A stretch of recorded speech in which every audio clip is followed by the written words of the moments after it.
Hey. I just went bought a watch with a whole lot of diamonds to show all these niggas it's my time. Took a trip out to Cali to hang with the clips, make a play and get high off that Zaza. I say R.I.P. Kobe, a nigga so fly when I ball out, fuck around skydive. So much chicken on me, coulda went by the Williams, the Rudies, a big ass Popeye. In a whole different bracket, this life is immaculate. If you hit me for bows, then you know that I'm taxing. Keep buying clothes, that shit still in the packages. If he say that he robbed me, he capping me. Really no niggas throw sevens like Kaepernick. You not blind and you see that we have it. Known in my city, so no I'm not average. Came a long way from dope in the can. Niggas know that I step in the game that I rep. Went to Solomon, I shot the 10 for 600 on.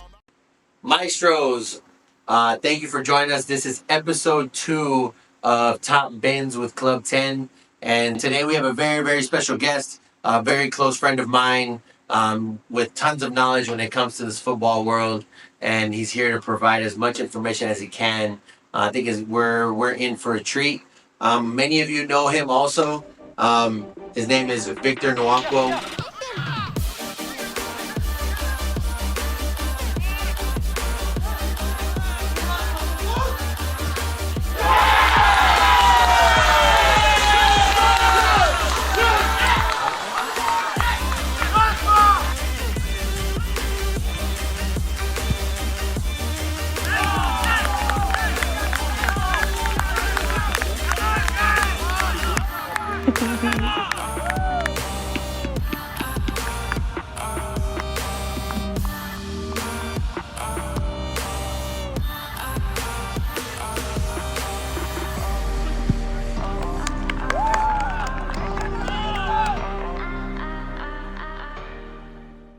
Right, 27 years old.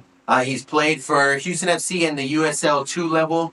Afterwards, he made a move to Australia where he played for Hume United, and you've also played for Western Suburbs, right? Now he just signed with, hopefully I pronounced this right. What is it? DeLusso? DeLusso Sports Management, yeah. DeLusso Sports Management.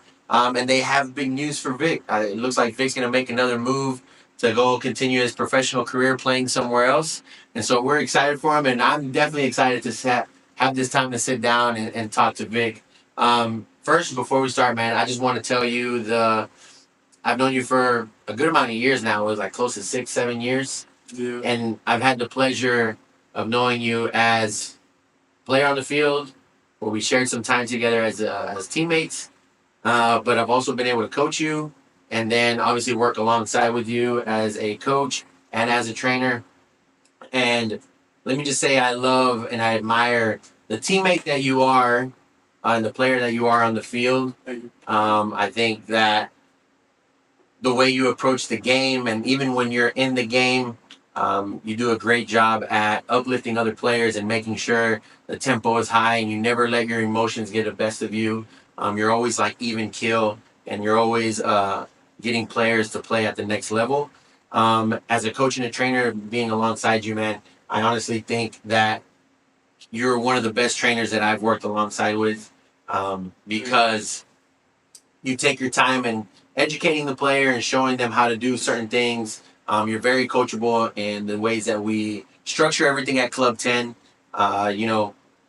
You pay attention to the details and try to replicate those details for the players. And then obviously your dedication to the game, from so many years of playing and how you treat your body. When you were here coaching and then you stepped away for a while to go and continue playing, all of a sudden you came back. Boy, you were fit, man. I was like, holy crap, like Vic dropped weight. And so your dedication to the game and the time that you put into like studying the game, I never realized how much soccer you watch until we sat down here at the office and started watching like college soccer, JUCO games, USL games, obviously Premier League games and all the Champions League games. But just your dedication to the sport, man, I truly admire. Thank you. Well, I'm glad to be here. It's been a long time. I've known you for a long time now. I know you've been talking about doing this podcasting for a long time. That was like the first day you told me, but I'm glad to see you got it going and stuff like that. I'm happy to be here on the second episode. That's big. Yeah, man. We appreciate you being here. So we're going to get started with some of the questions that I have for you. And, like I said, you've done a lot in your career. We just want to know more about you and all the knowledge that you have in your brain. And I'm here to make notes, man, and learn from you also. Okay, so tell us a little bit. I want to know more about your career and where you started, right? Since you were young, coming from a different country, and then how you just kind of progressed your career. Yeah, so I was born in Nigeria. I moved here 2009. I was about 13 years old in like seventh grade. Moved moving to a different country with your family is different. You know, like come here, seeing a lot of stuff the first time, I was like shocked. I was like, oh my god, yeah, I thought it was like driven. But yeah, but you know, I was able to. What actually helped me got through was actually playing soccer. I just like joined the school team. That's how I was able to make friends, meet new people. I was like, and then it just became easy transition from that. Just go soccer. Soccer made it like an easy transition for me to get in because everyone wants to play. Even if you don't know how to speak English, everyone knows pass the ball. Yeah, exactly. Everyone knows pass the ball. Everyone knows shoot. You know. Uh-huh. So it's just an easy game to like translate. And started playing in seventh grade. That was the first time I actually played organized because back in Nigeria we didn't have organized like that. We just go on the street and play. So seventh grade is when we started playing organized. That's when I started wearing cleats for the first time. Cause I used to play barefooted. So so that was like a whole change too. I was wearing cleats for the first time. I was like, oh wow, this is playing on good fields instead of like concrete roads. Yeah, that's the way it was in Mexico too. We didn't play barefoot. We played in Converse and jeans. We're just playing in the street while buses drive by. Yeah, and then you have, when the cars come by, you have to stop. Stop, get out the way. Get out the way. And then sometimes when you lose the ball, you have to make a ball. You ever make like the paper ball? Absolutely. Make paper ball, tape it up, and just keep going. Absolutely. So yeah, that's all I wanted to do was play soccer since I was a kid. And I played, and then I joined my first club as well, 8th grade year. This team called Pumas was a football coach actually in the middle school. He just saw me playing with the school team. He's like, oh, I have a team after school. I'm gonna come play, so I just played with the Pumas. And then that's when I realized, oh, these club soccer here, I can do soccer outside of school. Yeah. And then as I started going on, and just started finding out more and more and more. So I started playing more soccer. So looking up clubs to play soccer. I was like, oh, actually my dream of playing pro could come true. Because in Nigeria, I was just saying it. Yeah. You know, I didn't know how it was going to happen. I was just saying it. So I got here. I was like, actually, this could happen. Yeah. So yeah, I just kept going. And that's big, actually, man, that you're able to tell yourself, like, you know, I'm going to go pro one day. I want to go pro one day. And then, because I think a lot of players forget that what you say and you put out, like, you'll start attracting that from the world. And so that's cool that you were saying that at such a young age. I was saying the exact same thing at such a young age. And so you were the one looking for the clubs? Yeah, I was the one looking for the clubs because at that time I didn't have any information. No one to help me out. So I was looking for clubs to join. Because your parents didn't know anything. Yeah, my parents didn't know anything either. We were all fresh. All they knew was go to school. Yeah. So, yeah, stop playing. So I was like, yeah, I was just asking friends, oh, where do you play? Like, oh, I play here. I was like, come play, try here. And then my parents got to drive me there. They can't drive me, then I can't go. So that's a whole other issue. Yeah. But yeah, I just kept playing. Yeah. Every chance I get, I just kept playing. And so, played club ball, and then from club ball, did you play high school soccer? Yeah, I was in Dallas at first when I first got here. I was in Dallas. So Okay. from like 7th grade to freshman year, I was in Dallas. Okay. So I did all that time there. And then sophomore year, that's when I moved to Houston. And then that's when I started. Freshman year, I started playing high school soccer. Sophomore year, moved to Houston, high school soccer. And then I joined club. Started playing. At that time it was MPSL at that time. Okay. Yeah, I was MPSL for the Dutch Lions U23. Oh, yeah? Yeah. At that time. And then from there, I went to UPSL to Barcelona. And then we started going. Okay, so, and how was if you could distinguish, what was the difference when you started playing club in high school? How different is that? In high school, a lot of people don't care in high school. Sometimes people are just there just to pass time, have fun. Play for the girls. Play for the girls, you know. That's right. Yeah, that's literally what it was. It's like win or lose, no one cares. Like, it's just, did I look good? Did I look good? I'm like, nobody cares. But yeah, You're just trying to get the letterman for the girls. That's literally everyone's trying to get to. Like, I want the letterman jacket on the patch. That was the goal in high school. That is the patch on the That is jacket. the goal. But yeah, high school soccer was fun. That's when we realized that a lot of guys just here. A lot of guys were just there for like friends. A lot of people were there because their friends were there, so they wanted to play. So like, high school wasn't really competitive. At least in this area, I know some area of the U.S. is more competitive, but in the area I was, it wasn't too competitive. So. Yeah, and then so going from playing club and then playing a little bit of high school, where and what point in time were you saying, okay, I need to probably make a try to make a step to play college soccer? I didn't know anything about actually college soccer to my senior year of high school. Okay. Like I didn't know anything. I just thought again, being from a different country, I just thought scouts just come out to the games and watch you play, and then I started getting scholarship and stuff. That's how it works overseas, things like that. So like in high school, I didn't know anything about playing college soccer, you know. And then one day, randomly, I was just playing with one of my friends invited me to come practice with their team. It's a park. I went there, started playing, and then one of the coaches was like, "Oh, what grade are you in?" I'm like, "I'm a senior." He's like, "Oh, where are you gonna go play?" I was like, "Oh, I don't know. What do you mean where am I gonna go?" It was like, He's like, "Oh yeah, you gonna go play college or anything?" I was like, "No, I was just waiting for a scout to pick me up." He's like, "No, That's not the way it works. that's not where it works. It's like you have to put in the work. You have to like get record yourself playing, get some highlights, email coaches, tell them about your grades and doing that stuff." I was like, "What?" And then at that time, I was like, "Okay, I want to go D1." Well, like, I had to go to say at that time it was too late to go D1. Yeah, it was. Yeah, because like if you want to go D1, you have to start doing this stuff from like sophomore year of like freshman, sophomore year of high school. Mm-hmm. And I didn't know anything till like my senior year.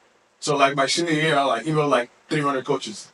Yeah, so getting that information your senior, how frustrating was that for you? Very frustrating because I was like, this whole time I'm thinking, if I do go on the field, there's someone watching. But there was no one watching. No, there's nobody watching. There's no one watching. This was like, and so that happens to a lot of players, man. A lot of players think that there's gonna just be scouts that are gonna be showing up, and for you, it's like, okay, well, nobody told me. I'm not even from here. Yeah. And there's players that do have the information, and they're just like, well, hopefully one day someone calls, and I'm like, dude, that's not the way it works. Like, you have to create film, you have to send them out to coaches, and it's like they want to put a cap on how many emails they can send out to coaches, and it's like what you said, send 300 emails. I was like I sent emails from I started with Texas. I looked up D1 schools in Texas, send them all the emails. D2 schools, send them D3, send them NAIA, send to JUCO. Yes. And then I started thinking, okay, where am I going to go? I was like, Cali, looked at all the schools in Cali, looked at the rankings. Yeah. Like, I want to go here, send them, just send them a bunch of emails. And then, you are going to get a lot of emails, but at that time, you're not going to get D1 offers. I got a lot of response back from D1 coaches because my film from, club at that time was good. So I got colleges that were all telling me, we're done with recruiting. We're done with recruiting. You can come and walk on. And during the spring semester, we'll look at you. And then you look at the school. School's like $50,000 a semester. Yeah, it's unrealistic. And then like, you're counting on that soccer scholarship. Yeah, I was like, I'm not gonna pay $50,000 just to hopefully look at me doing. Yeah, it's unrealistic, man. It's not like those topics that I try to touch with players here about getting prepared now, and like a lot of players want to wait. Like, oh, I still have my junior year, or no, I'm a senior, I still have time. And it's like, no, you need to start the process at a very young age. Exactly, because it depends on where you want to go. Yeah. If you just want to obviously you want to play JUCO, and there's no sense of urgency, but if you want to play D1 at the highest level, it starts from the moment you think you're good to make it, that's when it starts. Yeah. Just the moment you think you're good enough, start right there.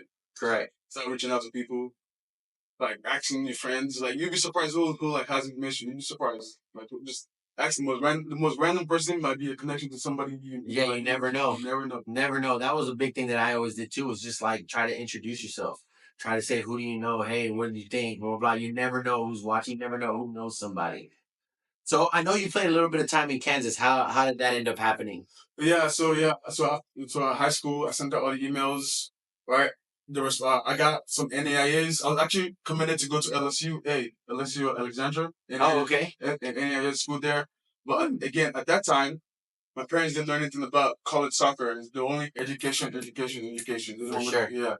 So I was like, yeah, I got and that time I was 17 as well. So I needed my parents' signature for them to for me to complete my sign and go. So yeah, and then literally the day of my moving, my parents was like, we changed our mind. Oh no! Yeah, we changed our mind. We were we don't think you're ready. We don't want to they didn't understand the concept me playing soccer and going to school. It's like, no, we just want you to go to school and focus on your studies. You can play soccer later. I'm like, you don't understand. It's like a time limit.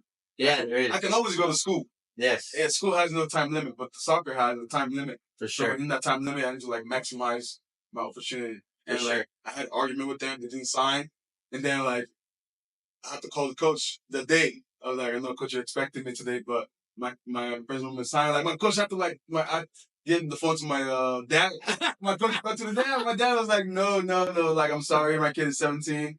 I don't want to send to Louisiana. You know what I'm saying? Louisiana by themselves. Man. I was like, he's like, okay. And then I was like, then again, I was like, I could have gave up right there.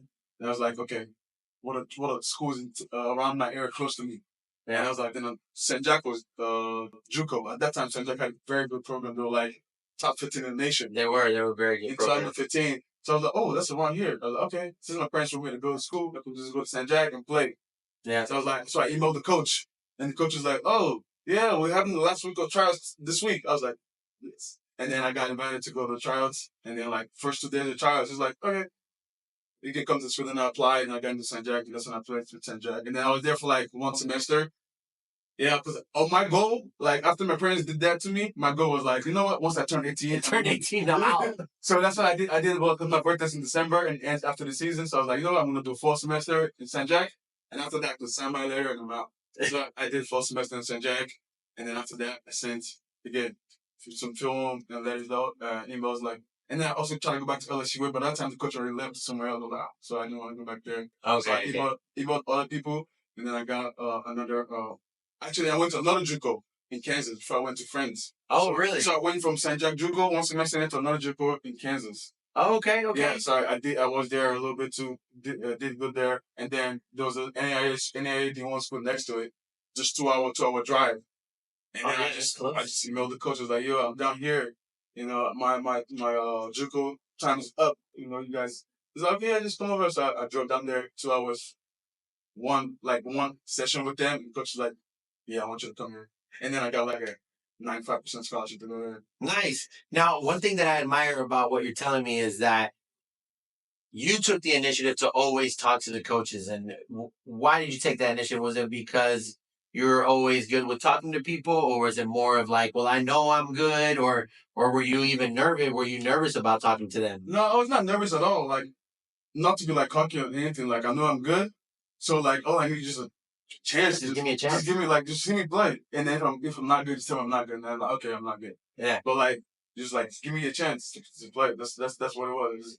Just just give me a chance. Like, yeah, when I get on the field, like, you know. I always give the advice of like, hey man, you got to treat it like it's a girl, you know, or it's a job. Like, if the girl tells you no, she don't want to go out on a coffee date with you. What are you going to go home and be like, I'll never go on a coffee date? Like, you know, you just got to ask another one. And it's, you know, I think that's the approach. Is just like what you said. If I'm not good, just tell me and I'll look somewhere else. Like, who cares? And there's so many players that I talk to, man, that are just like, well, I don't want to. What if they say no? Or what if they turn me down? And the thing that people need to understand is like, there's different levels. Like, you know, sometimes some people have like mindset like, I'm at this level, but really they're at this level. Yeah. So like when they don't get to this level, they're like, no one wants to give me a chance. But like, you can go here and still be good. Yeah. But no one wants to go here because like if I go here, it's like, hey, but you got to start somewhere. Yeah, you got to start somewhere. That's what people don't understand. That you got to start somewhere. You can't be like, if I don't get this, there's nothing. Like, you got to start somewhere. Yeah. Just get your foot in the door somewhere and then work your way up.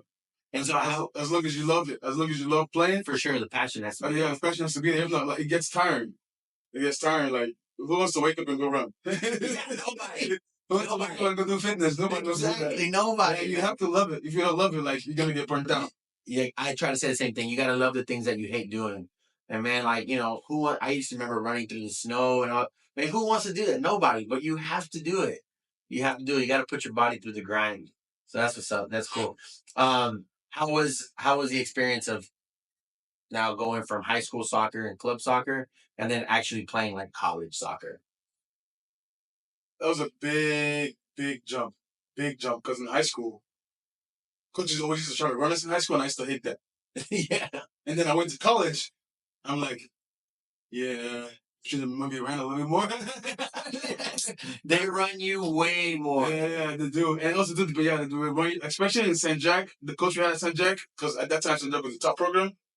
6 in the morning, we did this thing called 40 minutes. It was hell. Like, we woke up in the morning, like, put 40 minutes on the clock. We'll start from the 18, run, sprint to the mid line, jog back all in 1 minute. Rest for like 30 seconds, sprint again. We had to do that to all the 40 minutes.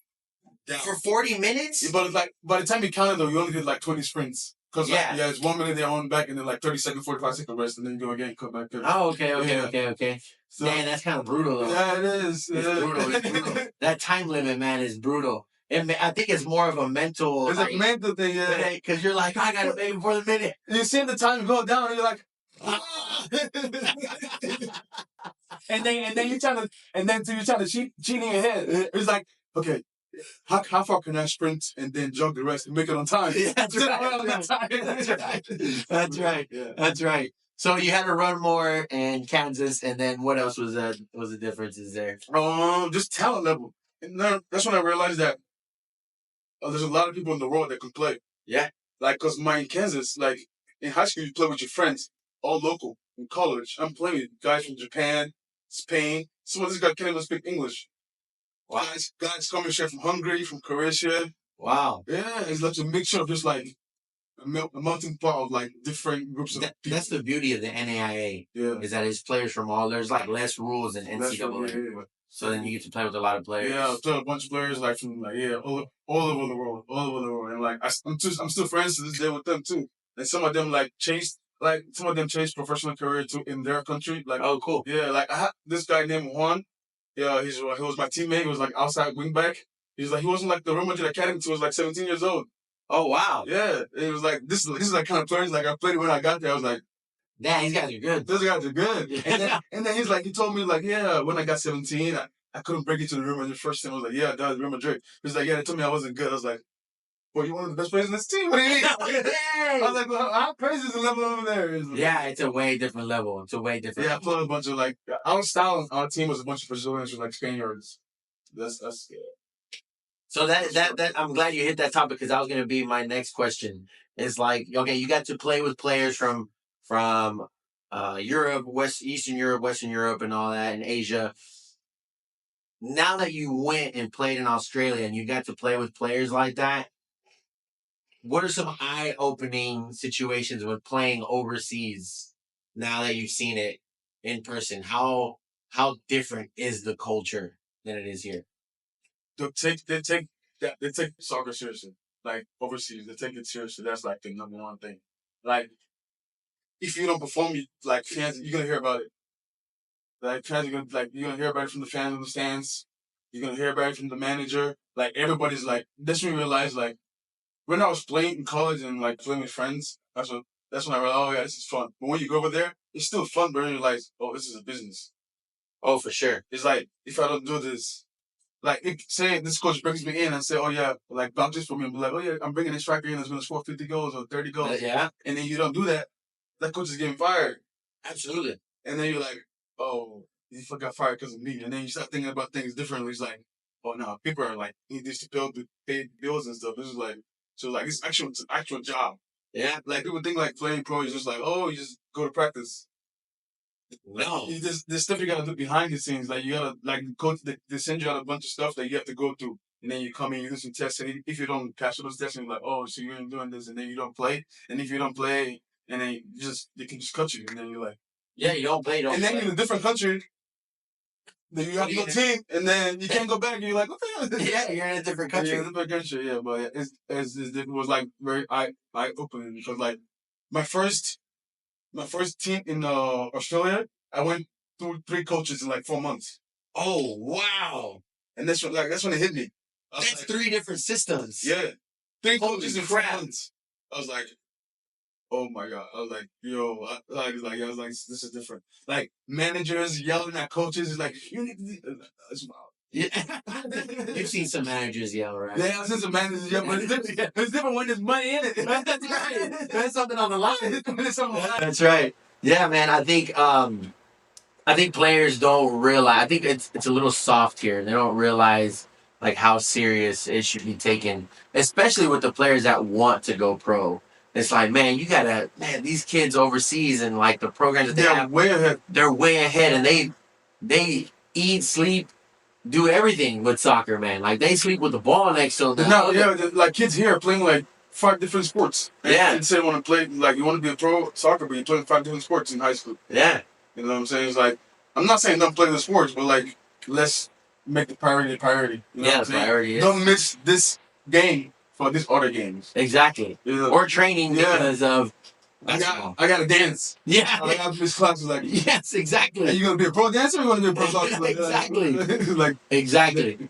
Make your mind up, but yeah. Exactly. Now you were saying about the coaches. You know, that's another thing that I try to hit with parents and players here is that I try to give them the advice of like you have to send your player, which is your son or daughter, to different coaches and get different coaching styles because you run into a situation like that where all of a sudden there's like a different coach and then a different coach and a different coach. And so a lot of parents get married to the club or get married to like a specific trainer where it's like, we like this guy because he's nice to us. Because he's nice, and it's like, no, move him along. Like that player has to move along. She needs to move along. She needs to get used to, or he needs. The player just needs to get used to hearing different instructions from different coaches. And I think that's a big mistake that they make here, where it's just like, I want to stay here and here only. I don't want to move. Right? Do you see that often? Yeah, I see that often. Like people get comfortable in the situations, especially here in the U.S. where if you want to be on the top club, you gotta pay like $1,500 to like $2,000. You know what I'm saying? Yes. and then if you're paying that much, and then you find a coach that's gonna play your son all the time or your daughter all the time, you don't want to leave because you just paid $2,000. So it's like they gotta fix that part first. To where like because overseas like players don't pay to play. If you're good, like why would you pay to play? You're good. I want you to come play for me. It's gonna help my team. It's gonna help you. It's gonna help everybody. Correct. But here it's like, nah, you can be good, but oh yeah, you're good. We want you. Oh, can you afford it? Yes. It's like, like come on, man. It's like, and the crazy thing is like, the people that can't afford it are usually the best players. Yes, it is. It is. That's exactly the way it usually, works. Yeah, it's usually the best players that can't afford it, and then it's like, what are they gonna do? Now they either can just like not chase the dream, or just like, go do something else. Go do like play at a low level or do something else. It's like, it's heartbreaking to see that, man, because that in England, like you're talking about, in England when I played there's so many divisions, man. I think there's like 15 or 12 divisions. Like it's crazy. And over there too, like I like the way overseas setup is. Like you can literally be in the 15th division and work your way up to like Leeds United, Luton Town. Yes, they were not a professional right? team. Yeah, they were not a professional team, and they worked their way up. And not that they were in the Premier League last year, now in the league championship. It's like that's what I like. Like over here, there's no promotion, there's no relegation. It's like if you're in this league, you're in this league. Yep, and that's it. And it's because you have the money to be there. Yeah, that's money. That's why MLS is like amazing. It's gonna get a lot of exposure, but it's never gonna be like top league because it's like there's no promotion, there's no relegation. Like there's no like there's have to be punishment for being bad. Yeah, for being terrible and tanking on. Yeah, there's got to be a punishment for that. Not the league giving you money to be a DP player. You know? Yeah. Like go down and go be better. You know what I'm saying? Yeah, exactly. And I think that's where like the difference is a part of that too, right? Because with giving so many, if they're having so many divisions in promotion, relegation, it gives players opportunity, right? So you can play like at 6th division, 5th division, and then you're playing good teams, and there's like local cups like the U.S. Open Cup is here, but over there in England is the FA Cup. So then all of a sudden, the Carabao Cup. So then all of a sudden, you're a 6th division team. Like you're United. United playing Chelsea. Yeah, and if you ball out of that game, it's like, damn, you just hit the lottery. That's it, man, because you've been busting your butt. You hit the lottery that game. So it gives a lot of opportunity for players. Yeah. So unfortunately, the part that I talk about here is like, you know, if you're looking to play, get drafted in the MLS, you have to be like D1. You got to go to college. You got to go D1. Yeah, you got to go. Not just call it D1. That's it. You got to go D1. And the only way to go to D1, and with all the D1 coaches that I've spoken to, you have to be in like MLS Academy. Yes, MLS Next or ECNL. And that's it. That's like we don't look anywhere else, and that's all we look at. And again, those ECNLs and MLS Next come with a high price tag. They come with a high price tag. Too. Yep. So if you're not gonna go that route, then you definitely have to figure out a way to how to get yourself overseas, because there's going to be more exposure there. But then, you know, there's other complications that you know of going overseas, like visas and how long you can stay there. Yeah, that's also too was a problem too. Now it's becoming a problem because when I went last time it wasn't a problem because like that was the first time, so it was easy.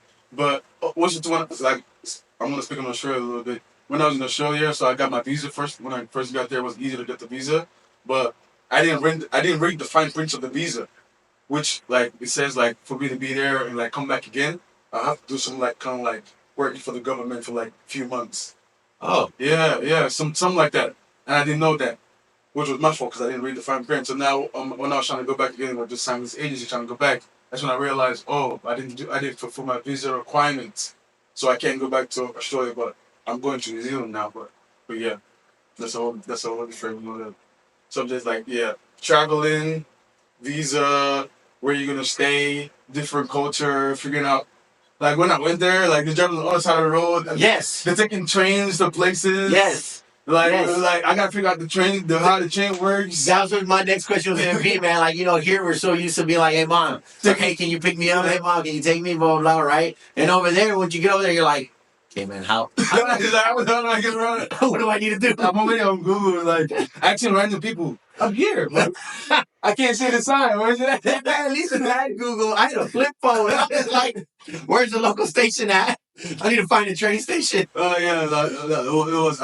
I missed a lot of my destinations. I was late to a lot of places because I was figuring it out. Yeah. And I don't understand because like, oh yeah, just But yeah, it's just a learning process. I was there for a couple months and then it just got easier. And the coaching overseas, how would you compare it? Coaching overseas, I mean, I can't really compare it to here because I didn't go pro here, so Okay. I don't know how they do it here. Okay. So, but over there, I will assume it's the same. Basically same thing, like 2 practice, like 4 times a week. You have some hard days. Depends if you're in season or preseason. You have hard days, and then like each day has a specific thing you're doing. So you're not doing the same thing like over and over again, except preseason you're trying to get fit and stuff like that. But like once it's going to the season, we're doing different stuff, and then like you have games coming up. The managers prepare for each game, so each tactics going to the game is different for every game. So like the managers over there, like I said, I didn't know here. I assume it's the same thing. They actually go watch the film with the other players, all right, and then they come to us and be like, oh yeah, this is the best player in the team. This is what I like to do. This and this, okay. And then you'd be like, oh yeah, we've been playing this way, but I'm sure you ran into that here, right? Yeah. You do that. Damn. But I'm saying like other coaches, I'm comparing to like the coaches. I'm not comparing to you like other coaches. But I'm saying they do that. Every tactic is like different from how we're gonna play this game. Correct. And then like we watch film, stuff like that, and then we'll go out there and then we split up, and then the coach has the other group of guys emulate what the other guys are gonna do, and then he's gonna have this group right here try to counter that, and then that's how the session gets created, and then you just understand what they're gonna do all the time. So now when you go on the field, you have all this information. So now it's like when you play in pro, going on the field is actually easy. You do a lot of the work behind the scenes. Yep. Going on the field is like, oh, I already know what they're gonna do. When this guy gets the ball, I already know where he's going. Yep. I've seen him do it like every guy. And man, it's film. It's film. I tell players and parents, you got to do film sessions. But you have to know what you're looking for. You can't expect for your 11, 12, 13, 14, 15-year-old to sit down and watch film and know what they're looking at. No, just don't get bored. Yeah, they don't know, right? They're looking at it as a fan. You have to sit with somebody that knows, which is coaches, that tell you, okay, look, this is what they're doing. This is what, the best player. This is how we're going to break this down. Or, because I run into that a lot, or players don't watch enough soccer. Yeah. And when they watch it like a fan. They don't watch it like, okay, let me analyze how I play this position. And then like, that's another thing too. Like players, like you see a lot of kids here now. You're like, oh yeah, I like soccer. Oh, what's your favorite team? I don't have one. Do you watch soccer? No. Yeah. Just like, how do you not watch soccer? How do you like soccer and not watch soccer? Exactly. Like, it doesn't make any sense. You have to watch. And then like, exact same thing too. Like when they watch as well, they play, like watch as a fan. They're not analyzing. Like they could see like someone like have 0 goals and be like, oh, he played bad. But if you go watch the game, you're like, nah, he was balling. Just like, you know what I'm saying? Yeah. Like different things to look at. Yeah, definitely. There's a player that I think that catches a lot of heat, but because people don't know what they're looking at, and it's Chicharito. Oh yeah. Like he is amazing off the ball, and everyone's like, he just scores tap-ins. But do you know what he had to do to get it? You know what's funny? I always argue with like the Mexico fans. Like I always argue with them. Like Chicharito's the greatest striker you guys ever had. Yes. And they always try to tell me, no. This other guy. I'm like, bro, what are you talking about? Like, dude, what's this guy? Like, yes, he scores. He scores all the time, and he's always open. Always open. Like it's always open. Always open in the box. It's crazy. And so I think that comes from watching film. And players are only going to learn how to get that wide open in the box by watching film and analyzing players like that. Now the trend is just like highlights on TikTok Because or Instagram. Because if you think about it, Charito was like compared to like other strikers, like he was not like that technical or like that great. Correct. That's why people was like he's not good. But it's like Correct. he did the simple things great, and that's all. As a coach, that's all you can ask for somebody. Is like just do the simple things great. Exactly. I think who said? I think it was in an interview too. It was Alphonso Davies. I think it was right. Alphonso Davies said that. He's like talked about. Oh yeah, Mueller is the slowest player ever. You cannot get the ball off his feet. Yep, because he was so good at just the simple stuff, turning quickly. His first touch is like immaculate. Just gets rid of it. Yeah. So I think that you're on point with that, man, for sure. So one of the questions is we talked a little bit about U.S. soccer. Is just kind of like, okay, besides that, the divisions and how the lack of relegation and promotion work, what are some other reasons why you think we kind of struggle with U.S. soccer? Why haven't we won a World Cup? And I know, what's it called, CBS, the Champions League, they made fun of us and said that if we put here in the United States our best athletes to play soccer, they said that we still wouldn't win a World Cup. And they're crazy, in my opinion, because it's just that our best athletes, there's so many sports here. Yeah. So all our best athletes go into track and field, or they go into basketball, they go into football. But if we were to grab all those guys and breed them as soccer players, like they're going crazy about Mbappe running fast. Yeah. Like they don't know who Tyreek Hill is. Like they don't know who Noah Lyles is. Like all these guys that run crazy fast, Odell Beckham, they were just breed to play another sport. But besides that, where do you see like, why U.S. struggles so much in becoming a platform or solidifying themselves on the world platform? Yeah, you hit it right on the head. There's a lot of things to do here.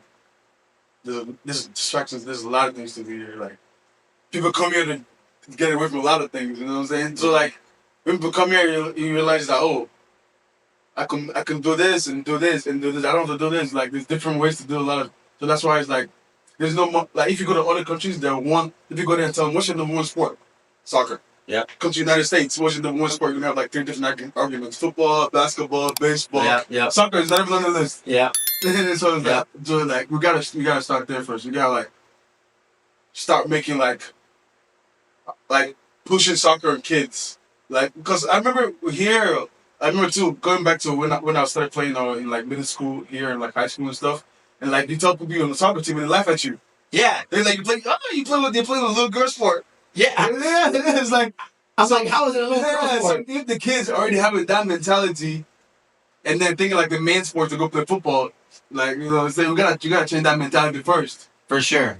Yeah. For sure. And it starts with the little ones. Like little ones are the ones that are gonna just like stop pushing soccer. Like I used to make this argument in junior high and high school too. It's like I was always a bigger guy, right? So like in high school, but I was already like 6 foot, right? And now I'm 6'3". And so I would always tell them, okay, listen, soccer's a little girl sport. Well, come put on some shin guards and come onto the field because I'll put on football pads and I'll hit you.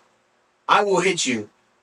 And I guarantee if I hit you in the soccer field, you're not going to get up. Yep, it hurts. It hurts different. Yeah, slight tackle from behind is different. It's different, man. And I know you've been used to those slide tackles from behind, man. It's different. Again, slight tackle is different. Again, yeah, cleated on your shin. Yeah. Get the ball to your face. How many bumps do you have on your shin, man? You just run your finger down your shin. A lot. It's like a hill down there. You're like this, like a. Yeah. I think the other part where we struggle, I don't know what your opinion is on it, but just kind of like how accessible it is, man. I think too many people do it for $1, and it's like it makes it very inaccessible for players that want to play it. Big clubs want to come down like to our area or our region here in Houston, and it's like a very blue collar area, and they're like, well, to play for us is $3,000, $4,000, and it's like, dang. I know my dad was like, I'm definitely not paying. Yeah, my parents definitely not paying that. But yeah, that's the thing. Like people like realize that the sport is getting bigger here, and then like get an influx of people that have little knowledge of the game try to take advantage of people that want to go far. You know, like it's, like you know, a lot of parents that want their kids are playing right now. Most of them don't even know they're not knowledge. They don't even know the game that much. Yeah. The kids just love it, so they're invested in it because the kids love it. So they don't really understand the game. So this trainers and so-called coaches that are seeing the game growing, they come in and be like, oh, they don't know anything about the game, so I can just take advantage of them, just charge them whatever. Correct. There's trainers that's like, I'm just gonna be a trainer. Yeah. Well, what level would you play? What level would you play at? The high school. It's like, like, what are you gonna teach somebody? Yeah, exactly. Yeah. Exactly. So I think once we start filtrating that aspect of U.S. soccer, is just like giving players a chance and kind of like trying to lower the cost as much as possible, or finding some of these big companies to like sponsor certain players. You know, if a club finds like a really, really, really talented player, it's like, man, there's so many businesses out here. And the thing about it is too, like the clubs don't do enough to expose the players. They don't. They just take the money and just let it play the team. Like the team gets bigger, but the players don't. You're correct. Like let me use Albion for example. Albion is one of the biggest clubs in using there. We can't remember any pro player playing great right now from Albion that went to Albion because they don't push the players. Like you can play for them and get exposure, but like they're not gonna be posting you on social media. You know what I'm saying? Yeah, Like, yeah, we have this guy. We're not gonna do all that stuff. Yeah, correct. You have to go to that. You have to do that for and yourself. then use them as a, you know, like a, what is it? Was a like a notoriety. Like, oh yeah, I played for Albion. Yeah, correct. And then everyone knows Albion. Oh, you played for Albion? Okay. Oh yeah, they're a good club. Yeah, they're a good club. So Yeah. they already have that name, so they feel like they don't have to do anything. Which is like clubs that already have the name around here, which hurts the players. Cause like, I wish I could go to Albion because they're good because of the name. But like, I always tell them if you want to do, you have to like do it yourself. You have to like email, get the videos from them because they're good clubs. Use that to like use that as a right, like so that players know, okay, I'm good because I came from this club. Correct. You're able to make it out of there. Yeah. All right, man. So my last question, or one of my other questions, Vic, is if there's any tips or practices that you could give out that kept you growing on the path that you're on to becoming, you know, coming from a different country, playing at junior high level, and then going into your first club, and then leading up to, you know, playing high school, and then bigger clubs, college, and now pros. What are some practices and tips that you still have to this day that led you to all that growth? No matter what you do, just touch a soccer ball. That's literally it. You know, a lot of people just like you know, a lot of people they think about it too much. It's like, oh, I don't know what kind of drills to do, or I don't know what anything to do. It's like, don't worry about that. Just play. Like, and fitness is a big thing in like pro, but like, it's not really a big thing. Because if you like want like the most important thing to stress is technique. You have to be technique. Like they can get you fit, but they can't get you any better technically. You know what I'm saying? Because like when you come to preseason, that's when they get you fit. They can't use preseason to working on your first touch. It has to be done by yourself, and that comes from playing. Any chance you get, just go play, kick the ball around, kick the ball on the wall, find some friends, go kick around, just play. As you keep playing, you just realize you're just gonna start getting better.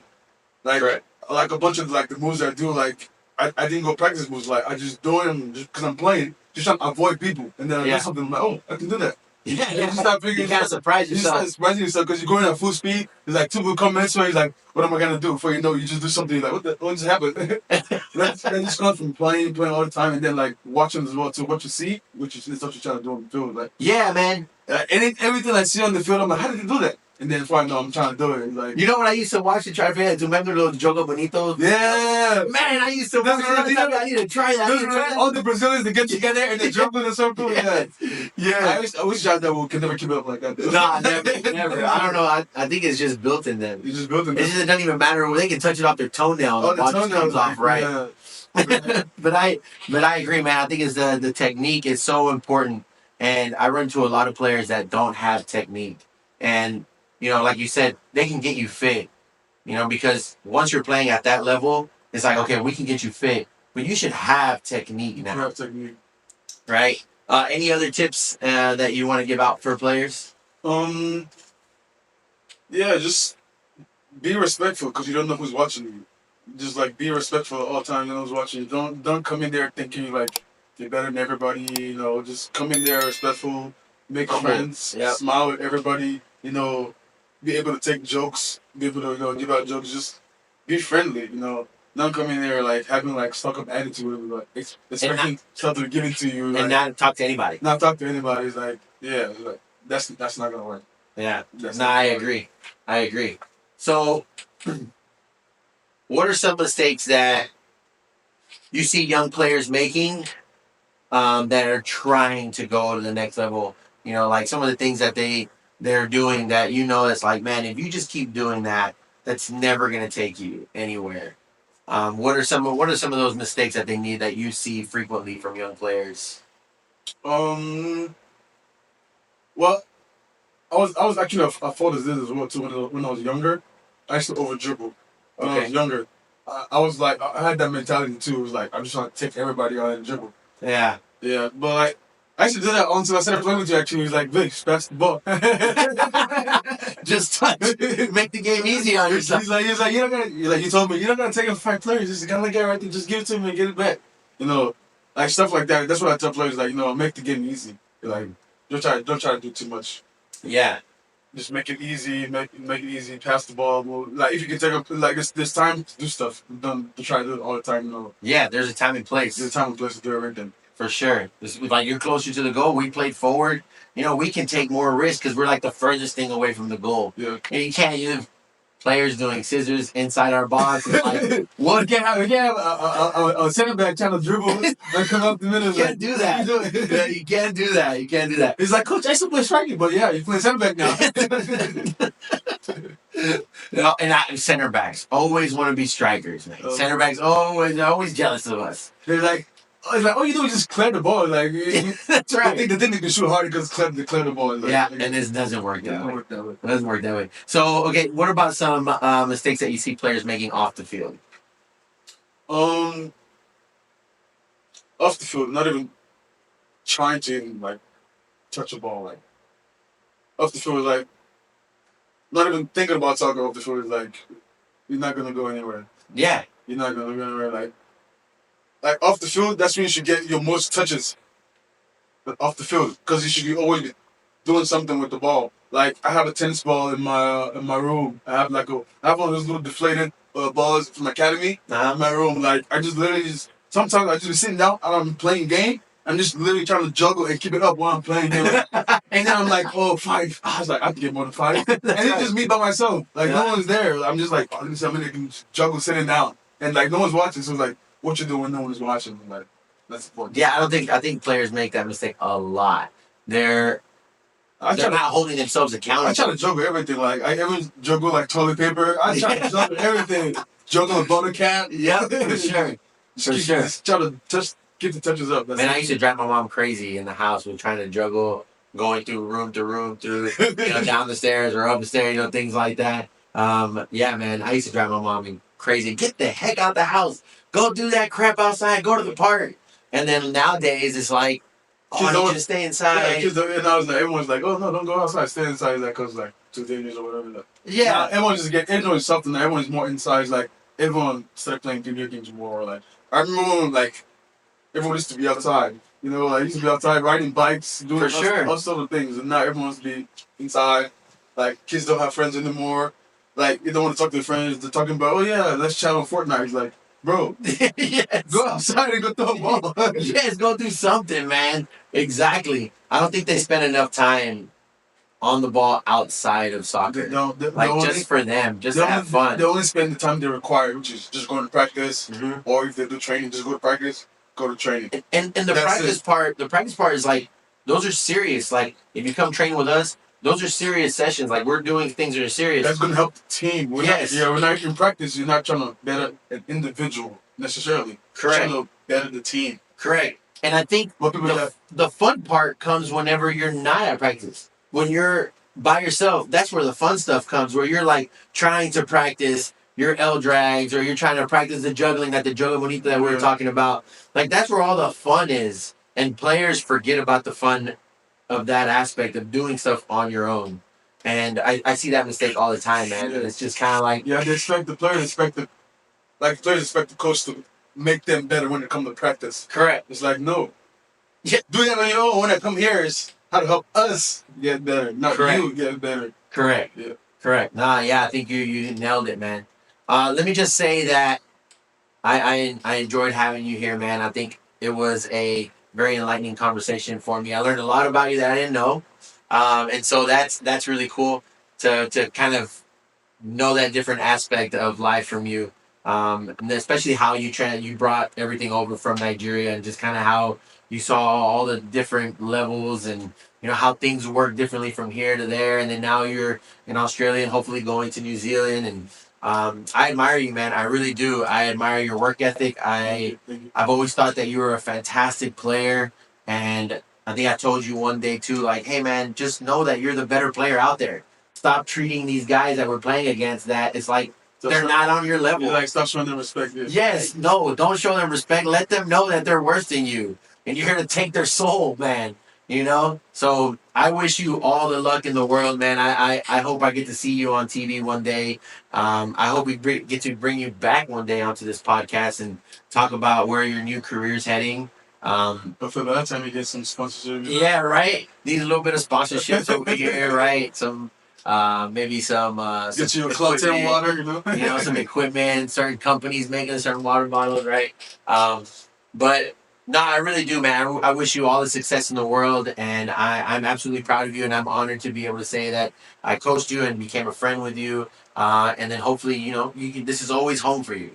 You always have a home here with us, and I know the players that you've trained here love you, and they've shown you love on Instagram with your new moves. So, for sure, man, it's an honor. It's a pleasure to have met you and to be your friend now. It's a pleasure. I learned a lot from you. I hope you did, man. I really do. That's my biggest goal as a coach and a trainer is to kind of just educate.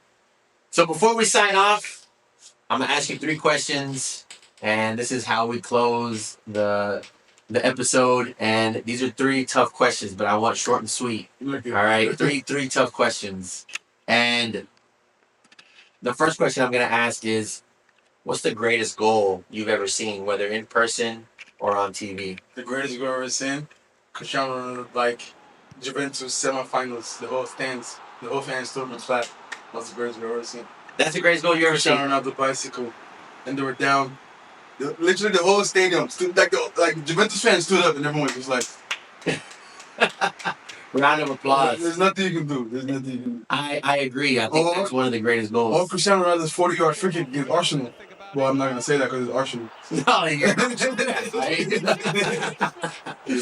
We got to clip that one. Clip that goal. Clip those goals there for us. And then obviously with his answers, with your answers, Vic, who is your GOAT in soccer? Or football? The one and only Cristiano is the greatest, man. It's like, you can't bet on him. You can't bet against him. Like, every time I watch him play, he's like, I just see him do something. It's like, bro, like, how do you even do that? Especially, like, when I was, like, the younger days, like, I think, like, what people don't understand is, like, people are seeing Ronaldo when he went to La Liga. Yeah. People didn't watch Ronaldo when he was United. No, he was like, nasty. Like, you don't understand. That dude was different. He's like, before Rodri won the Ballon d'Or, he was, like, the only Premier League player that won the Ballon d'Or for, like, ages. Mm-hmm. Like, he just went up there, just tore it up, won the Premier League, and he was, like, 17. Yeah, he was young. Very young. At that time, the only reason, like, the way I think Messi got the credit he got because Ronaldo left and went to, like, before Ronaldo went to La Liga, no one knew who Messi was. Like, I didn't know who Messi was. Like, everyone was watching the Premier League. Like, a lot of people didn't know who Messi was because the Premier League was, like, the top league at that time. Yeah. Like, back in, like, 2005 to, like, 7, 8. Like, until Ronaldo left and went to Madrid. And then he went there, and then they kept getting smacked by Barcelona. And then it was just, like, this one kid, like, wearing number 19 on 30, the long hair. Everyone was like, what the hell is this kid? I actually heard about Messi at a way younger. But... no, I agree with you. Because at that time, in Barcelona was Ronaldinho everyone was talking about. No one talking about Messi was Ronaldinho or Samuel Eto'o. Yeah. Ronaldinho, Eto'o, Carlos Puyol. Like, there's one more center back. Don't forget about him, man. There's one more center back that was nasty. Marquez was one of the nastiest. One of the nastiest center backs ever played. Listen, I'm not even a Cristiano Ronaldo fan. But you can't doubt the greatness that he brought. He scored more goals in his late 30s than he did in his 20s. That's crazy. Yeah, it is. He's about to be on 1,000 goals. You know what I say about him and Messi is like everyone wants to talk about Tom Brady and LeBron. It's like they don't realize what these guys are doing over here. They're talking about Tom Brady, but Ronaldo and Messi have been doing it for a long time. A long time. At a very high level. High level. Starting from like 16. Yeah. Yeah. Very, very young. I'm just like, it's just like, now I look at, now, because I remember like back then, like, Ronaldo and Messi used to average like 50 goals a season. Yeah. Like coming to a season, you know, Ronaldo's going to give me 50 goals, Messi's going to give me 50 goals. Yep. It's like, now it's like, you're going to win the Ballon d'Or with like 20 goals. 20 goals is nothing. It's like, what, that's it? It's like, that's it? That's everything. Like, in 10 games, brother, I had 20 goals already. He's like, bro, like, nah, yeah. It's different now. Like, kids now are not going to appreciate. Yeah, no, they won't even know. They want to, like, that's why I was like, bro, now I understand how my parents feel when they tell them about the players they were played back in the day. Uh-huh. I was like, nah, he's not that good. now I'm telling players, like, the younger kids now, they're like, no, he's not that good. This guy, like, some kid, so I coach at the middle school now. Some kid told me Mbappe is better than Ronaldo. I was like, bro, what are you talking about? He's like, Mbappe has won the World Cup and went to 2 finals. I'm like, I guess. Yeah. I mean, He's not a better Yeah, I mean, I guess. He's not. So not. like, those kids now are not gonna see. So it's like, yeah, they wouldn't know. All right, my last question is: let's say this gets wiped away. Everything Vic has accomplished gets wiped away. All the knowledge and all the trainings and coachings that you've given out has been wiped away. It's all gone. But there's only one last piece of advice that stays on this earth for footballers. What is that one piece of advice that you would give to footballers that want or that already are pro or that want to go pro? What is that one piece of advice? Everything's wiped away. There's no more club, the top bands, right? No more podcasts. But this last piece of advice from Vic is still here. What would it be? love whatever it is you're gonna do. That's it. Just love whatever it is you're gonna do. Because coming from that love is gonna help you drive you to the next level. So as long as you can find something you love, that love is gonna help you drive. Like, you know what I'm saying? Like love is love. Love is love. It's same thing in relationships. Like deep love. Like, you know, something Love. like find that relationship, and then you're gonna do everything in your power to make sure you get to that point. Yep. And then if you don't get to that point, you can at least be like, you know what? I tried. Correct. That's it. Love. I love it. I love it. And you can't do nothing without love, and you gotta love the game. You gotta love life. My man, I appreciate you for taking time. It's been an honor. It's been an honor. And so we look forward to more great things. Thank you. Club 10 out.